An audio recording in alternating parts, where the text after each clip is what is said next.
Socko's got a hand up his butt. Anti-Sockites. Don't just stand there, come! You know, I always thought your name was really appropriate. Who has a hand up their butt now? Who has 2 hands up their butt? You know, someone as funny as you really deserves a hand.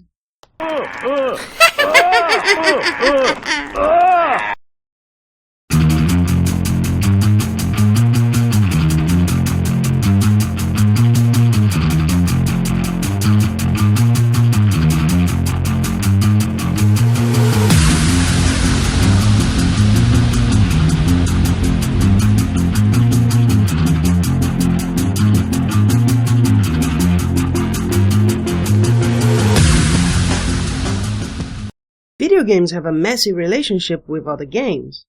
Sports many times become a simple pressing of buttons with no strategy. This is stupid!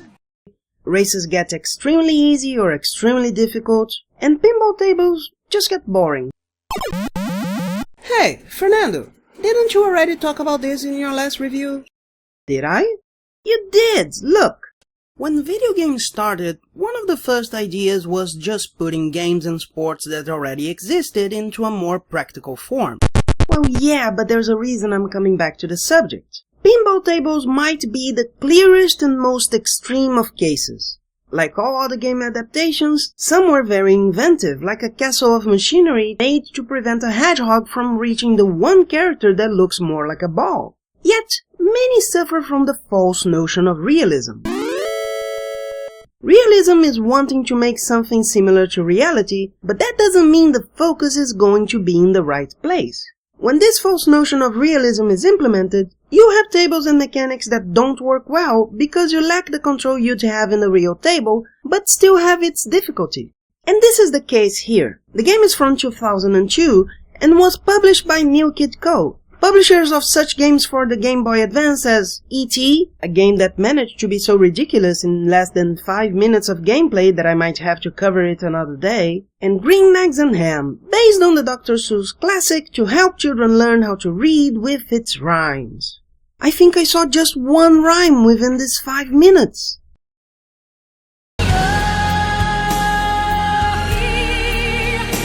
When it starts, it seems to have a nice ambience to it. It's colorful, the curtains opening and the stage remind you of the Muppet Show, but this is also part of the false realism problem. Since there is the idea that realism is always better, the fantasy and use of scenery becomes superficial. The game has 3 tables with decoration based on a character, and you can unlock one more. I didn't actually bother because each of them works exactly like a pinball stuck in a screen 2/100ths of its size. For those who love those flippers that only hit the falling ball if they are exactly at a 45-degree angle. For instance, Piggy's table is decorated with roses, a picture of her, and shades of pink. But 70% of my time playing this table was me shooting at the more accessible areas, which are worth nothing. To hit anything interesting, you'd need the control you can only get in a real table. Kermit's table, in turn, is decorated with movie items. Cameras and Kermit on one of those chairs, okay. A ticket and a revolving door, which are not exclusive to cinemas, by the way. Food? Really? You didn't have anything more cinematic to put here? Cameras? Film cans? Ushers? I don't know. And that's not mentioning the uncharacterized elements. What is this? Are we supposed to think of the basement of Doom? Because as it is, Donkey Kong can go through it easily too. And it might seem as if I'm complaining about silly things, but look at Gonzo's table. The balls are shot by cannons, the bumpers are rockets, and Gonzo is a daredevil. Car tires and cannonballs, which might be used in stunts, chickens for bumpers, and he works with chickens. And the music...